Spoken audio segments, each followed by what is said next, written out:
हमारी बात आप सरकार तक पहुंचाएं। हम लोग दुबई में फंसे हुए हैं। पिछले महीने 22 तारीख को आए थे और 2 तारीख से लॉकडाउन हुआ है। 14 दिन कंप्लीट ना होने की वजह से हम लोग दुबई में फंसे हुए हैं। प्लीज हमारी मदद की जाए। अस्सलाम वालेकुम। हम लोग दुबई में आकर फंस गया हूँ। हम लोग के खाने के लिए कोई पैसा नहीं है। यहाँ पर 35 दिरहम मांग रहे हैं होटल वाले। अस्सलाम वालेकुम, सत श्री अकाल, नमस्ते। इंडियन एम्बेसी से गुजारिश है कि सऊदी गवर्नमेंट से रिक्वेस्ट करे कि जो यूएई में फंसे हुए हैं वो किसी तरह सऊदी अरबिया जा सकें। अस्सलाम वालेकुम, सत श्री अकाल, नमस्ते, आदाब। कैसे हैं मेरे भाइयों? अभी ये वीडियो जो आप लोगों ने देखा शुरू में स्टार्टिंग में, ये हमारे भाई लोग हैं। ये 2 वीडियो आपने देखा है। ऐसे हज़ारों वीडियो हैं और हज़ारों लोग दुबई में फंसे हुए हैं। जैसा कि आपको पता है कि सऊदी अरब ने फ़्लाइट बैन कर दी, जो कि दुबई में लोग आ रहे थे और वहाँ पे क्वारंटाइन होकर के वहाँ से सऊदी अरब आने के लिए वाया का इस्तेमाल कर रहे थे, क्योंकि डायरेक्ट फ़्लाइट इंडिया से नहीं आती है। तो हमारे प्यारे भाई लोग, जो भी भाई ये सब दुबई में फंस गए हैं, वो ना तो अपने घर वापस जा सकते। 1 लाख 1.5 लाख रुपये लगा करके आए हैं, अपने घर भी वापस नहीं जा सकते। और सऊदी अरब कब फ़्लाइट खोलेगी इस बारे में भी कोई पता नहीं है। तो ये सब लोग दुबई में फंस गए हैं। ये वीडियो बनाने का सिर्फ एक मकसद है, जो लोग दुबई में फंसे हुए हैं, दुबई की जो हमारी इंडियन एम्बेसी है या सऊदी की जो इंडियन एम्बेसी है या इंडियन गवर्नमेंट अगर कोई वीडियो देख रही है तो उन सब के लिए हेल्प कीजिए। दुबई में जो लोग फंसे हैं उनकी मदद कराइए। उनके पास खाने का पैसा नहीं है, होटलों से बाहर निकाल दिया गया है, यहाँ तक कि उनके पास में खाने का पैसा ही नहीं है तो आदमी खाएगा कहाँ से? अब आप ये सोचिए कि किसी दूसरे कंट्री में जाके सरवाइव करना कितना मुश्किल है। कितनी मुश्किल से पैसा जमा कर करके 1 लाख 1.5 लाख रुपए लगा करके वाया दुबई, वाया बहरीन या वाया कुवैत लोग आते हैं या आए थे पहले। इस टाइम पे तो फ्लाइटें बैन कर दी सऊदी अरब ने, क्योंकि कोरोना वायरस की वजह से। तो आप लोगों से गुजारिश है कि इस वीडियो को ज़्यादा से ज़्यादा शेयर कीजिए। ट्विटर पे देख रहे थे, ट्विटर पे शेयर कीजिए, फेसबुक पे शेयर कीजिए। जितने भी भाई हमारे दुबई में फंसे हुए हैं, मेरी एक रिक्वेस्ट है इंडियन गवर्नमेंट से, सबकी हेल्प की जाए।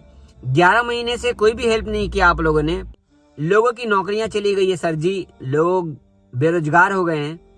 आपको मालूम है कि इंडिया में काम नहीं है और काम मिलता भी है तो उतनी सैलरी नहीं मिलती। 10,000 रुपये सैलरी मिलेगी इंडिया में और खर्चा है 20,000 रुपये महीने का, तो कैसे कोई पेट भर पाएगा? इसीलिए लोग बाहर आते हैं और बाहर आके काम करते हैं। मैं खुद बाहर, आपको ये वीडियो आप जो देख रहे हैं, मैं रियाद सऊदी अरबिया से बना रहा हूँ वीडियो, ठीक है। और आपसे बस एक ही रिक्वेस्ट है कि हमारे भाई लोगों की हेल्प कीजिए। और हमारे जितने ही भाई हैं सब ट्वीट करो ट्विटर पे इंडियन एम्बेसी को, सऊदी एम्बेसी को, इसके बाद जो भी एम्बेसी आपको इंडियन एम्बेसी वगैरह टैग करके रखा है ट्विटर पे, सबको आप लोग ट्वीट कीजिए। और बहुत ही बुरा हाल है। ऐसा नहीं है कि कोई लोग मजे करने के लिए दुबई में गया, घूमने गया और फंस गया है। लोग सऊदी अरब आने के लिए डायरेक्ट फ्लाइट आप लोगों ने खोली नहीं है, बंद तो आप लोगों ने कर रखा है। कभी भी तो कोई सोर्स दिया नहीं आप लोगों ने, कभी भी थोड़ा सा हेल्प नहीं किया आप लोगों ने। हमारे जितने भी भाई फंसे हुए हैं, उल्टा मोदी जी जो बोलते हैं कि सिर्फ विदेशों में रहने वाले सभी लोगों को हमने बहुत अच्छा ख्याल रखा है। क्या ख्याल रखा है आप लोगों ने? कभी भी ग्राउंड रिपोर्ट आप लोगों ने शेयर की है? कभी शेयर नहीं की ग्राउंड रिपोर्ट, क्योंकि आप लोग ऑफिस में बैठे हो, सैलरी टाइम से मिल ही रही है। सोच रहे हो कि भाई ये तो बुरा बोल रहा है। मैं बुरा नहीं बोल रहा, रियलिटी बोल रहा हूँ। आप लोग ऑफिस में बैठे हो, आप लोगों को क्या पता कि बाहर में क्या चल रहा है क्या नहीं चल रहा है। इंडियन एम्बेसी में 4 लोग आके अच्छा बोल दिए, बस हो गया। सब लोग अच्छे नहीं होते हैं। तो आप लोगों से गुजारिश, आप लोगों से बहुत मतलब कि हाथ जोड़ के रिक्वेस्ट है कि आप लोग इनकी हेल्प कीजिए। ये लोग बहुत बुरे तरीके से फंसे हुए हैं।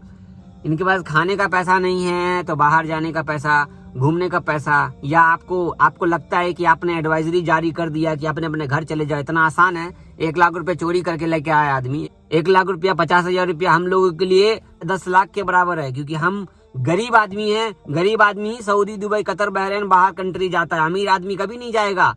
अमीर आदमी लोग सिर्फ घूमने जाते हैं, हम लोग काम करने के लिए पैसा लगाते हैं। तो आपसे रिक्वेस्ट है कि हमारे भाइयों की हेल्प कीजिए, ठीक है। और इंडियन गवर्नमेंट तो खैर बोलती है कि 11 महीने से हम सबकी हेल्प कर रहे हैं। खाक 0.0 उसके आगे आप कितना भी जीरो लगा लो, 1% भी आप लोगों ने हेल्प नहीं की। 1% भी आप लोगों ने हेल्प नहीं की। यहाँ तक कि जो सऊदी अरब में फंसे हुरूब वाले, उनको तक आप लोगों ने हेल्प नहीं की है, क्योंकि आप लोगों का पैराग्राफ चलता है। अभी ये वीडियो बना रहा हूँ, मुझे मालूम है मेरे ऊपर बहुत रिस्क पड़ जाएगा। कोई रिपोर्ट कर देगा, कोई कुछ शेयर कर देगा, इंडियन एम्बेसी के बारे में ऐसे बोल रहा है। नहीं बोलना चाहिए इंडियन एम्बेसी के बारे में। मैं खुद बोलता हूँ दूसरों को, लेकिन क्या करूं बताइए, क्या करूं, मजबूर हूं। हमारे भाई लोग मैसेज कर रहे हैं, आपको भेजते हैं ट्विटर पे तो आप डिलीट कर देते हो। ये कहाँ की इंसाफी है बताओ, ये कहाँ का ना इंसाफी जो आप लोग जो ट्विटर पे भी वीडियो डिलीट कर देते हो। खुद लोगों ने कमेंट किया है। बहुत शुक्रिया आप लोगों ने वीडियो देखा। वीडियो जितना हो सके शेयर कीजिए, पहुंचा दो जहां तक पहुंचाना है, पहुंचा दो आप लोग, पहुंचा दो बस। बहुत शुक्रिया, अल्लाह हाफिज।